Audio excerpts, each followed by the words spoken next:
तो शायद इतना सीरियस नहीं लोगों ने लिया, लेकिन आज आपको हर जगह ये नज़ारे नज़र आते हैं कि हम कहत की तरफ बढ़ रहे हैं। फूड सिक्योरिटी बेसिकली 4 पिलर होते हैं। पहला पिलर है उसका कि उसकी अवेलेबिलिटी हो, खुराक अवेलेबल हो। गंदम पाकिस्तान के लिए इस साल जितनी हमारी ज़रूरत थी और 2 मिलियन टन रिजर्व्स के लिए मौजूद थी, ये हम छोड़ के गए थे। लेकिन इसके बावजूद जो राइट्स हो रहे हैं इस वक्त खुराक के हवाले से, जो इस वक्त आप कह लें कि लाइनें हैं, जिस तरह लोग मर रहे हैं, लोग शहीद हो रहे हैं, वो आपके सामने है। लिहाजा हम पूरी गंदम होते हुए भी कहत का समा नज़र आ रहा है। दूसरा इसका पिलर होता है अफोर्डेबिलिटी, कि उसकी बेशक खुराक हो भी लेकिन लोगों की कुव्वत खरीद से बाहर हो तो कैद पड़ जाता है। पाकिस्तान में जब हम गए थे तो 59 रुपये आटा था किलो। 59 रुपये किलो आटा आज पाकिस्तान ब्यूरो ऑफ स्टैटिस्टिक्स के जो है उसके मुताबिक 133 रुपये औसत कीमत है उसकी, और 158 रुपये मैक्सिमम कीमत है। 133 रुपये औसत कीमत है आटे की, 59 रुपये से बढ़ के यानी 3 गुना कीमत हो गई आटे की।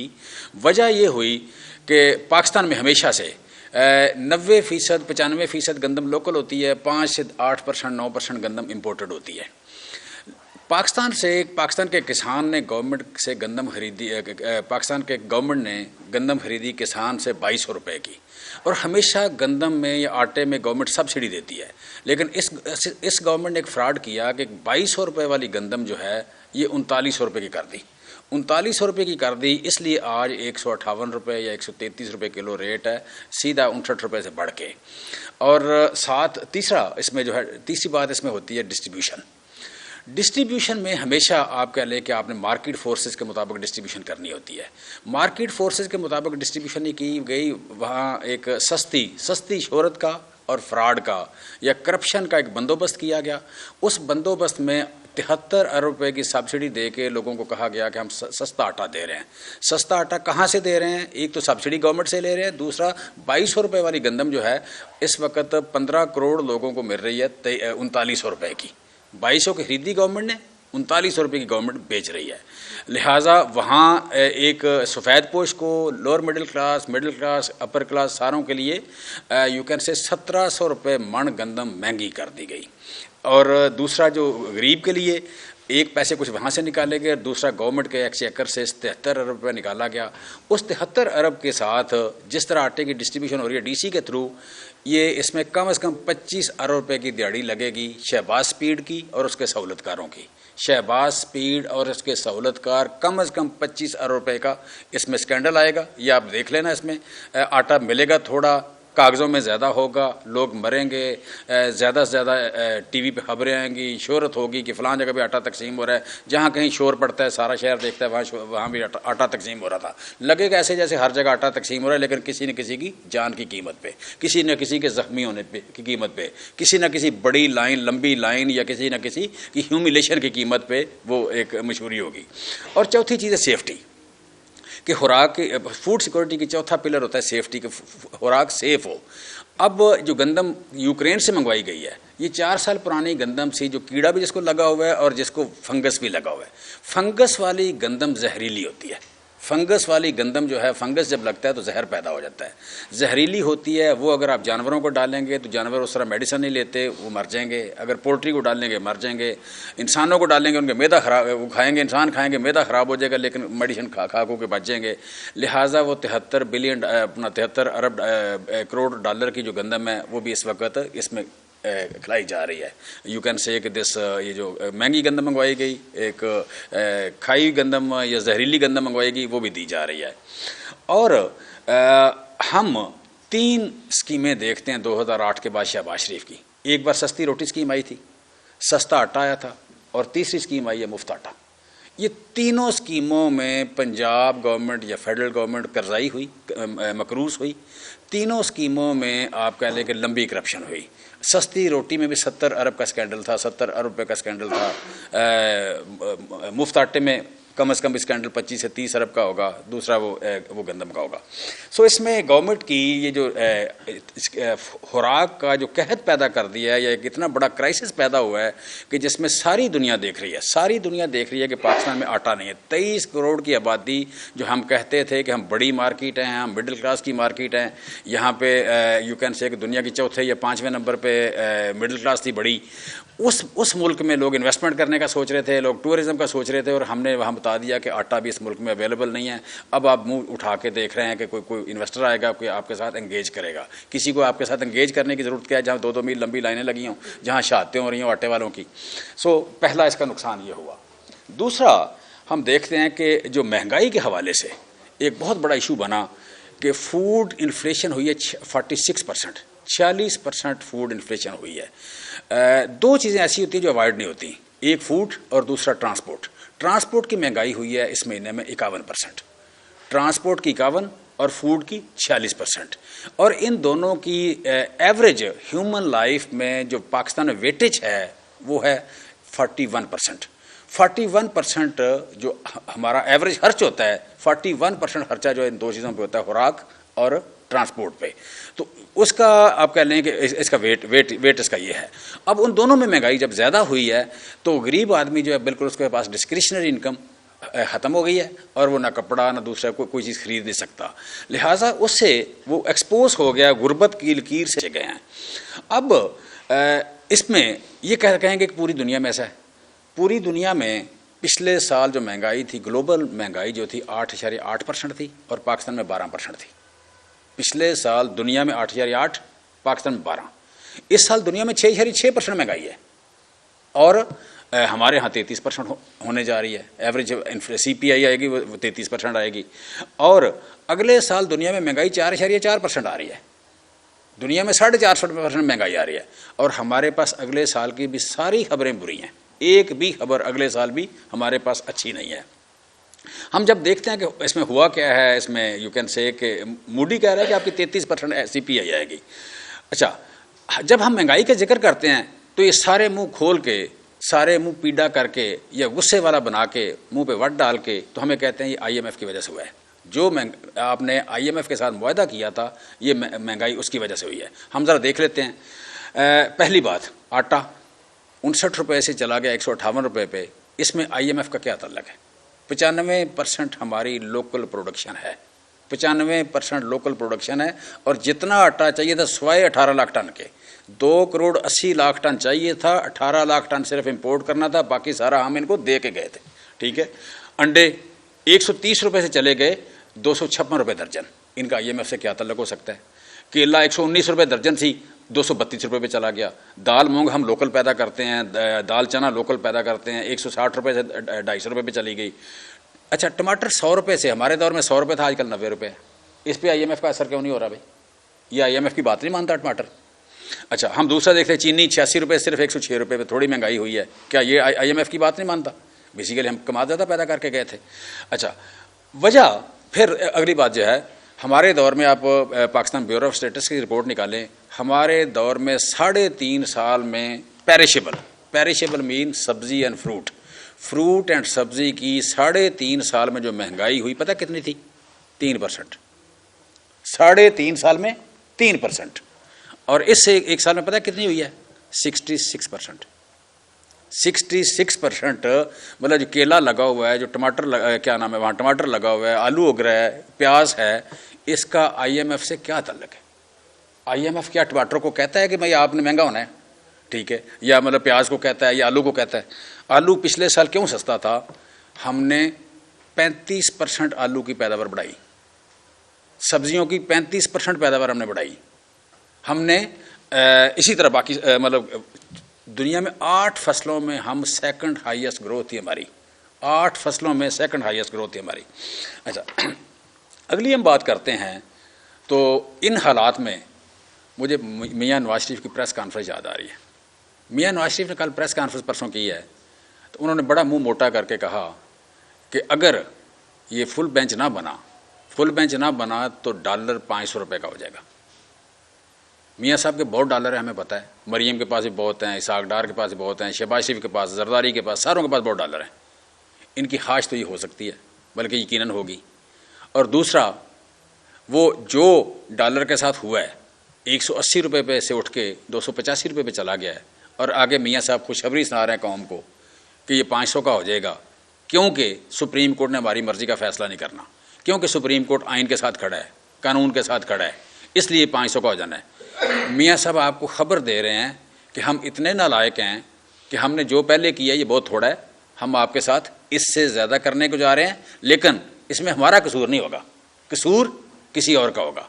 सो ये आप कह लें कि ये जो रवैया है, यू कैन से कि इस रवैये ने पाकिस्तान को बहुत ज़्यादा नुकसान दिया है मियां नवाज शरीफ। अच्छा, इसमें दूसरी बात उन्होंने की कि आटे की लाइनों से मैं बड़ा दुखी हूँ। मैं उनसे पूछना चाहता हूँ कि आपका जो छोटा भाई है, आपके छोटे भाई ने जब आटा पूरा दे के 2,86,00,000 टन गंदम जब दे के गए हैं हम उसको, और आज भी 18 लाख टन अगले साल के रिजर्व के लिए आटा गंदम मौजूद है हमारे पास। सिंध में गंदम आ गई, आज भी 6.5 लाख टन गंदम मौजूद है वहाँ पे। पंजाब में 1 मिलियन टन गंदम आज भी पड़ी है ना। सिंध में 1.5 लाख है, पंजाब में इस वक्त 7 लाख टन है रोज़ाना। आज के बाद 40 दिन की गंदम पंजाब में मौजूद है, आज के बाद 40 दिन की गंदम सिंध में मौजूद है, KP में मौजूद है। तो फिर ये लाइनें क्यों, फिर ये शहादतें क्यों, फिर ये 59 रुपये से बढ़ के तो 158 रुपये क्यों? और फिर मियाँ सब दुखी हैं। भाई आपको शर्म नहीं आती? आप आज भी दुनिया को इतना बेवकूफ़ समझते हैं? आपकी फैमिली में IQ नहीं है, आपकी फैमिली में तालीम नहीं है, आपकी फैमिली में फ्रॉड के अलावा है कुछ नहीं, लेकिन 23 करोड़ लोगों में यार कम से कम 5-7 करोड़ लोग बड़े सियाणे हैं इस मुल्क में, बड़े पढ़े लिखे लोग हैं। आप मुंह खोलते हैं उनको समझ आ जाती है, आपके मुंह खोलने से पहले उनको समझ आती है आपने बोलना क्या है। सो मियाँ साहब फरमा रहे हैं कि जनाब मैं बड़ा दुखी हूँ। और फिर जब बात करते हैं, कहते हैं 2018 में मुल्क बड़ी तरक्की कर रहा था। 2018 में हमारी परफॉर्मेंस क्या थी? 1990 से 93 तक, 1997 से 99 तक, और 2013 से 18। तीनों अदवार खोल के देखें, तीनों अदवार में ये चीज़ें सामने हैं। हर जगह हर दौर में एक्सपोर्ट कम हुई है। 2013 से 18 तक जो इनका सुनहरी दौर वो कहते हैं 5 साल जिसमें पूरे किए, जिस दिन मियाँ साहब तशरीफ़ लाए थे उस दिन पाकिस्तान की एक्सपोर्ट टू GDP रेशो थी 13.5%, और जिस दिन मियाँ साहब माशाल्लाह गए थे नाहल होके, डिस्क्वालीफाई होके, उस दिन एक्सपोर्ट थी पाकिस्तान की 8.8% टू द GDP। 5% पाकिस्तान की एक्सपोर्ट टू GDP कम हो गई थी, और हर दौर में कम हुई है। दूसरी बात, मियाँ साहब जब आते हैं रिजर्व ज़्यादा होते हैं, जब जाते हैं रिजर्व कम होते हैं। आप तमाम अदवार में देख लें, आते हैं तो रिजर्व ज़्यादा होते हैं, जाते हैं तो रिजर्व कम होते हैं। मियाँ साहब जब आते हैं लोकल मैन्युफैक्चरिंग हर्ट हो जाती है। कल हाथ जोड़ रही थी सारी टेक्सटाइल कि जनाब हमारे साथ हमें बचने दें, और लोकल इंडस्ट्री हमेशा डैमेज हुई है। करंट अकाउंट डेफिसिट हमेशा बड़ा है जब भी मियाँ साहब आते हैं। ह्यूमन राइट्स वायलेशन मियाँ साहब का तुर्रा इम्तियाज़ है।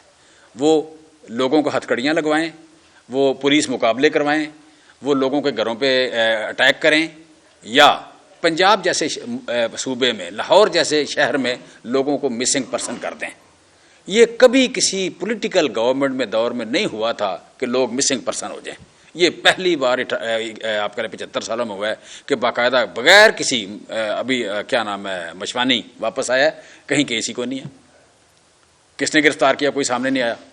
भाई अगर स्टेट ने कोई लॉ के मुताबिक काम किया है, स्टेट में अगर इतना भी हौसला नहीं है कि वो बताए कि हमने गिरफ्तार क्यों किया था, अगर स्टेट में इतना भी हौसला नहीं है, फिर स्टेट बदमाश है, फिर हुकूमत बदमाश है, फिर हुकूमत नहीं है, ये लॉ नहीं है, ये कानून नहीं है, ये आइन नहीं है, फिर ये गुंडे हैं, मवाली हैं, बदमाश हैं। तो बदमाशी से हुकूमत नहीं चलती। अगली बात हम जब देखते हैं कि ये हर चीज़ ही मिसिंग पर्सन के साथ, फिर आज सारे के सारे जुडिशरी पे डिस्कस कर अटैक कर रहे हैं और इलेक्शन से भाग रहे हैं।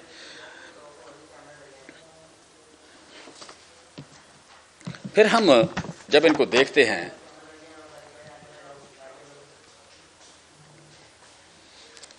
कि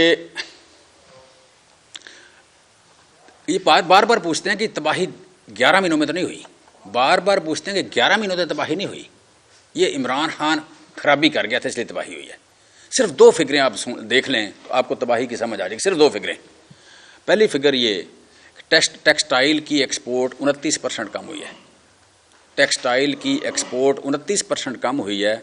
ये वो टेक्सटाइल है जो 24% के हिसाब से बढ़ रही थी। पिछले साल 24% बढ़ी, इस साल 29% कम हुई। इसका मतलब क्या है? 53% का फर्क आ गया एक साल में। फिर हम देखते हैं ओवरऑल एक्सपोर्ट को। ओवरऑल एक्सपोर्ट पिछले साल 11-12% बढ़ रही थी, इस साल 11-12% कम हो गई। ओवरऑल एक्सपोर्ट 22-23% का फर्क आता है। फिर हम देखते हैं इसको फॉरेन रेमिटेंस को। फॉरेन रेमिटेंस पिछले साल 11% बढ़ रही थी, इस साल 10.9% कम हुई है। 22% यहाँ डिफरेंस आ गया।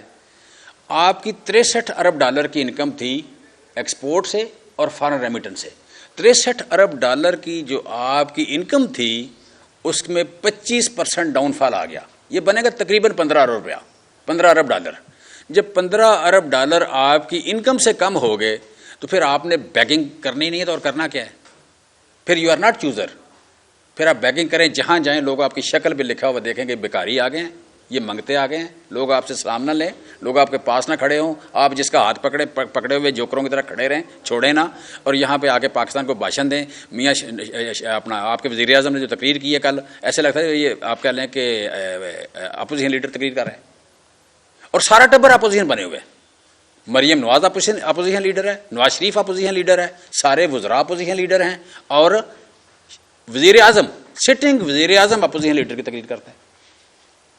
भाई आप मतलब दुख वाली बात है। मुझे ज़िंदगी में कभी कोई दुख होता है तो मुझे होता है कि मुझे कोई बेवकूफ़ समझे। सबसे बड़ा दुख मेरे लिए होता है मुझे कोई बेवकूफ़ समझे।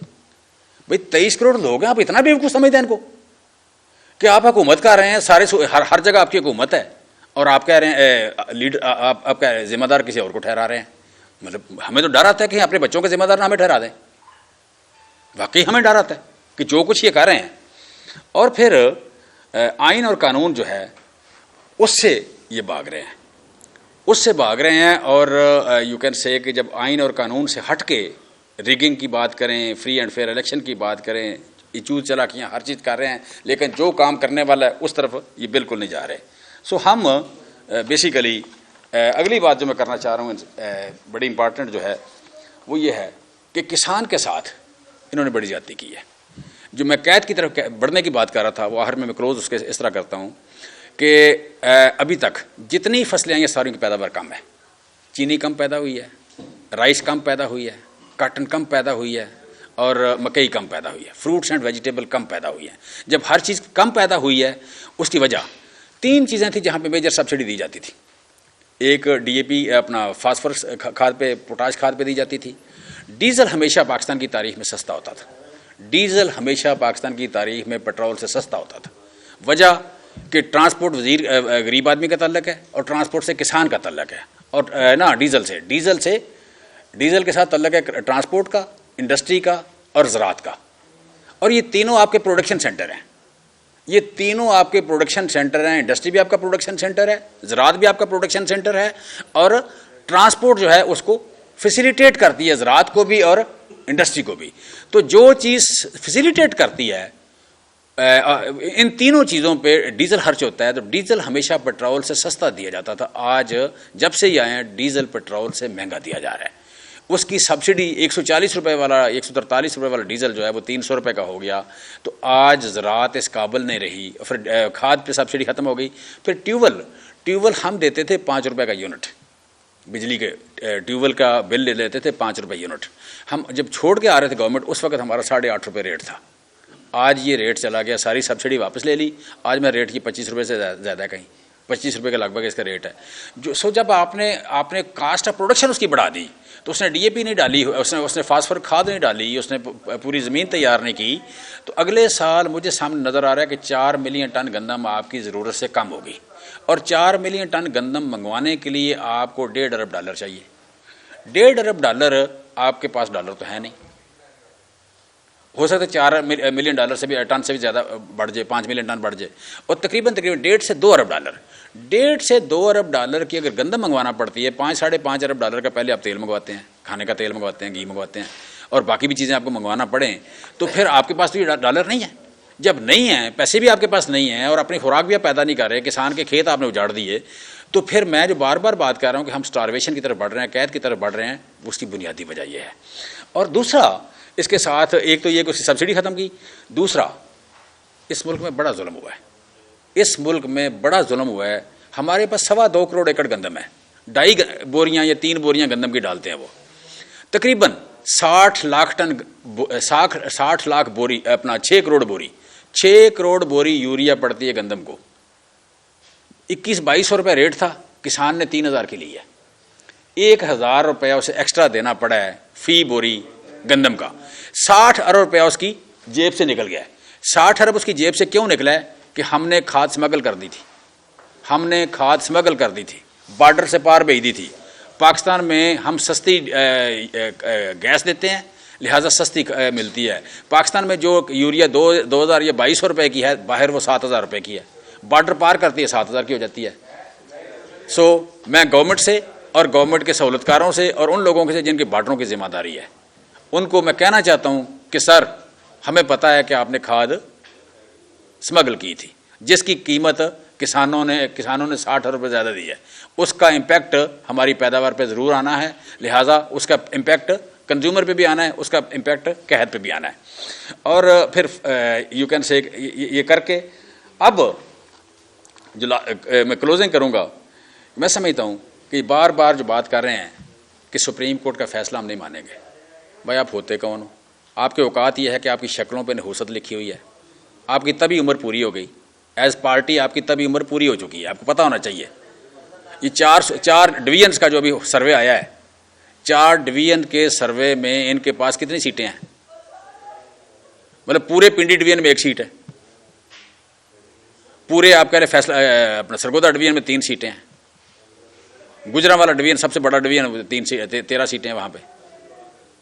सो इनके पास, हमारे पास जो सीटें आ रही हैं, जहाँ से ये इलेक्शन हार रहे हैं और जहाँ से हम जीत रहे हैं, 80% से सारे सर्वे ज़्यादा आ रहे हैं हमारे पास।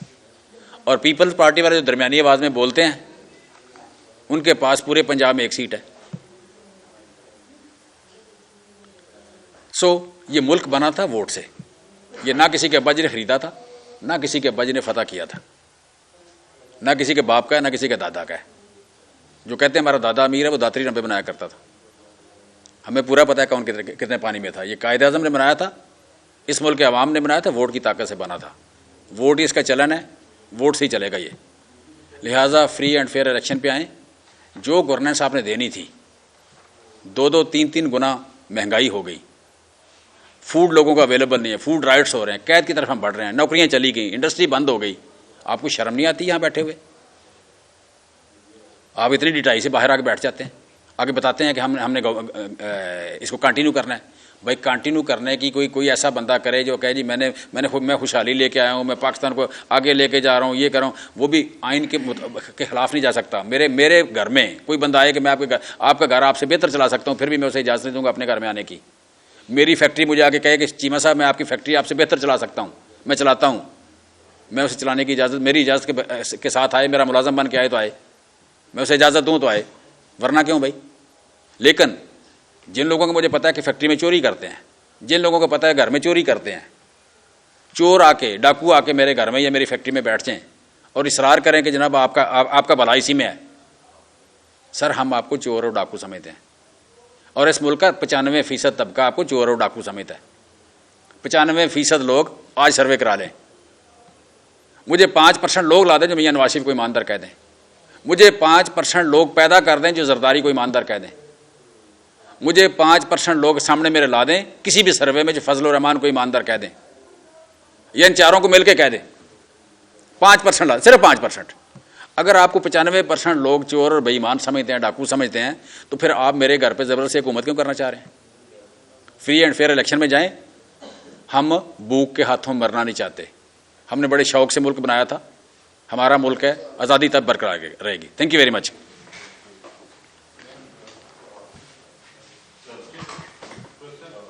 वेलकम जी।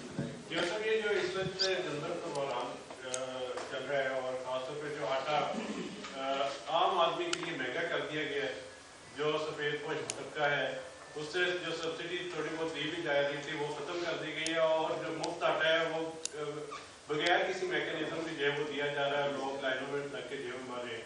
इस हवाले से क्या कहेंगे कि हुकूमत ने जो आटा आम लोगों के लिए जो महंगा किया है, उससे कितना ही नुकसान होगा, महंगाई उससे कितनी बढ़िया, आम आदमी की जेब में कितना ही। अच्छा देखिए, मैं ड्रामाटाइज चीज़ों को नहीं करता, मैं सीधी सीधी बात करता हूँ। मैं बड़ी ईमानदारी से कह रहा हूँ कि मैंने स्टेट्समैन के तौर पर शहबाज शरीफ से ज़्यादा बेवकूफ़ आदमी आज तक नहीं देखा। हल्फन कह रहा हूँ, मैंने शहबाज शरीफ से ज़्यादा बेवकूफ़ आदमी आज तक नहीं देखा। मैं इसको 2008 से देख रहा हूँ क्लोजली, जो इसने पहला दौरा किया चाइना का, फिर उसके बाद तुर्की का और उसके बाद दुबई का, तो वापस आके मैंने पीटीआई ज्वाइन की। मैं इससे ज़्यादा बेवकूफ़ बंदा मैंने नहीं देखा। ये करप्ट भी है और बेवकूफ़ भी है। इसमें दो तरह करप्शन हुई है आटे में कि 2200 की गंदम खरीदी है आपने, उसकी जब कास्ट डालेंगे, उसमें फाइनेंशियल कास्ट डालेंगे और स्टोरेज डालेंगे तो 2600-2700 की पड़ेगी। अच्छा, पहले ये दे रहे थे 1800 रुपये की, फिर हो गई 2300 रुपये की। 2300 के देंगे फिर भी उसमें सब्सिडी है, 1800 के देंगे फिर भी सब्सिडी है, और ये नेचुरल हमेशा देते हैं, हमेशा गवर्नमेंट सब्सिडी आटे पे देती है। इन्होंने वो 2300 की देने के बजाय या 1800 की देने के बजाय या 2500 की देने के बजाय, ताकि उसकी आपकी कास्ट पूरी हो जाए, 3900 की बेच रहे हैं। ये पहली बार हुआ है कि 2200 की खरीदी हुई गंदम आप 3900 की बेचें, उसमें पैसे कमाना शुरू कर दें। ये वजह एक बनी। दूसरी यह है कि जो मुफ्त आटा है उसके लिए 73 अरब अलग है, पर इनके पास बुनियादी हक जो है, वोट का हक बुनियादी हक है। और ये समझ लें, जरा सारे लोग समझ लें कि ये मसला सिर्फ मेरा नहीं है, ये पीटी वर्सेस पीडीएम नहीं है, ये हर आदमी का बुनियादी हक है। जो उसे डिनाई करेगा वो उसका नुकसान करेगा उस बंदे का। सो बुनियादी जो हक है, 20 अरब रुपये इनके पास नहीं है, बुनियादी हक को डिनाई कर रहे हैं और 73 अरब दे रहे हैं आटे में। उसमें कहीं बैठ के बाद में कैलकुलेट कर रहे हैं ना, कम से कम 25 अरब की करप्शन होगी उसमें।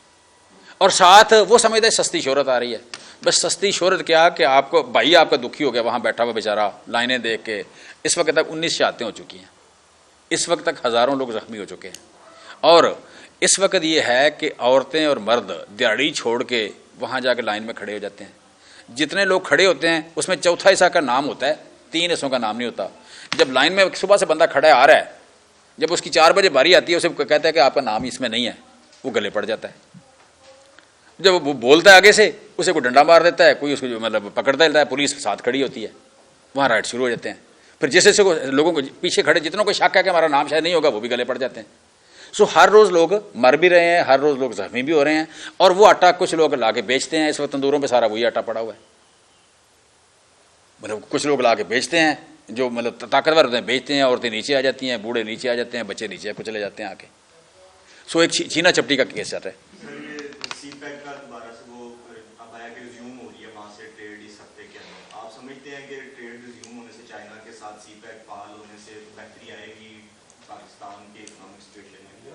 देखें, बात करना और बात, एक्चुअल होना और बात है।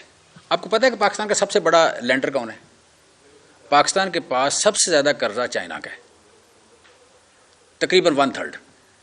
उसके बाद पेरिस क्लब का है, उसके बाद दूसरे बैंकों का है। सिर्फ 7% IMF का कर्जा है। लार्जेस्ट आपका जो लेंडर है वो चाइना है, लार्जेस्ट आपका इन्वेस्टर चाइना है। नौकरी करने का शौक है आपको अमेरिका की। सो अमेरिका की नौकरी करते करते हमने चाइना को नाराज कर दिया। अब बाकी सारी बातें एक्चुअल सिचुएशन ये है। आपने कहा कि ये हुकूमत कह रही है कि इमरान खान कर गए और IMF ने जो है वो IMF से कर्जे लिए। हम ये देख रहे हैं कि हर हुक्मरान जो आता है ना, वो पहले 2 साल तो कम से कम लोगों को यही भाषण सुनाता है कि पिछले बड़े करप्ट थे और मैं बड़ा नहीं। अब खान साहब की भी इब्तदाई तकरीरें जो है वो देख रहे हैं तो वो भी यही इल्जाम है वो लगाते थे। तो आप नहीं समझते कि ये सारे हुक्मरान और सारे सियासतदान जो अवाम को बेवकूफ़ बनाते हैं और अगले फिर जो 2.5 साल है 3 साल है उसमें अपने अगले इलेक्शन जीतने के लिए फिर वो बाकी मामला जो। देखिए, पहली बात तो ये है कि ये आपकी बात पार्शियली ठीक हो सकती है, मुख्तलिफ लोगों के बारे में पूरी ठीक हो सकती है, आधी ठीक हो सकती है, नहीं ठीक हो सकती। लेकिन मैं समझता हूँ कि जो मेन जिम्मेदारी है इस मुल्क की इंटेलेक्चुअल्स की, इंटेलिजेंशिया की, वो ये है कि हम इवेल्युएट करें। सो इकानमी जो है ये फ़िक्रे नहीं होते, ये स्टेटमेंट्स नहीं होती, इकानमी फिगर्स होती हैं। इकानमी का जो बंदा फिगर के बगैर बोलता है वो पंजाबी में कहते हैं बकवास करता है। सो आपको और मुझे, आपने जब सारी आपने जो काम शुरू किया है आपकी उम्र 30 साल है, 35 है, 40 है, आपने अगले 30 साल लोगों को गाइड करना है। जब 30 साल आपने यही काम करना है तो दुनिया में कोई डिस्कशन, कोई टॉक इकोनॉमी के बगैर नहीं होती। सो मेरी आपसे रिक्वेस्ट है कि थोड़ा बहुत फिगरों को मुंह मारा करें, इस लिहाजा उसकी बुनियाद पे हम इवेल्यूएट कर लें। सो मैं अगर 2018 का रिजर्व्स देख लूँ, मैं 2018 का करंट अकाउंट डेफिसिट देख लूँ, मैं एम्प्लॉयमेंट रेशो देख लूँ, मैं कर्जे देख लूँ और उसके बाद हमारी परफॉर्मेंस देख लें तो इस बात को वाजे करना आसान होगा। सो हम कहते हैं कि आप, फिर हम जो दे के गए हैं, उस दिन अनएम्प्लॉयमेंट कितनी थी, उस दिन कितने लोगों को नौकरियां मिल, 18 लाख 18.5 लाख लोगों को सालाना नौकरी मिल रही थी, यहाँ पे कर्जे कितने लोगों को गए, प्राइवेट सेक्टर को कर्जे कितने गए, you can say GDP growth क्या थी, दूसरे कर्जे कितने थे, टेक्सटाइल कितनी बढ़ रही थी, फॉरेन रेमिटेंस क्या थी, ये सारा कुछ आप सामने 4, 5, 6, 10 से ज़्यादा फिक्रें नहीं हैं। 10 फिक्रें देख लें तो आपको पता लग जाएगा गवर्नमेंट खड़ी कहाँ थी। सो अगर 10 फिक्रें देखेंगे तो हमने पिछले 20 साल में we were the best government जिन्होंने परफॉर्म किया। देखें ये प्रेशर, आप जब हम अंदाज़ा लगाते हैं ना, हम अंदाज़ा लगाते हैं ह्यूमन बीइंग का, रवैयों का, लेकिन सामने क्रिमिनल बैठे हुए हैं, सामने क्रिमिनल बैठे हैं जो लाइफ थ्रेट नहीं, लाइफ ले लेते हैं लोगों की, वो अरशद शरीफ की हो, वो जिले शाह की हो या इमरान खान की हो, जो लाइफ ले लेते हैं, जो घरों पे अटैक कर देते हैं, जो बाकायदा फ़ौज लेके 3000 बंदा लेके 4000 बंदा लेके इमरान खान के घर पे हमला कर देते हैं। जब इस तरह के लोगों के साथ आपकी डीलिंग हो तो फिर आप अंदाज़ा नहीं कर सकते चीज़ों का। सो अगर किसी ने सुप्रीम कोर्ट पे खड़े होके तो वहाँ जजेस को फेंटी लगाई, जजेस को लटा के मारा 97 में, और आज बाहर खड़े होके ये असम्बली के अंदर बैठ के ये काम करते हैं, तो चीज़ें प्रिडिक्टेबल नहीं होती। लेकिन मैं समझता हूँ कि अभी तक जो सिचुएशन नज़र आ रही है, सुप्रीम कोर्ट आइन और कानून के साथ खड़ी होगी इंशाल्लाह। Thank you very much.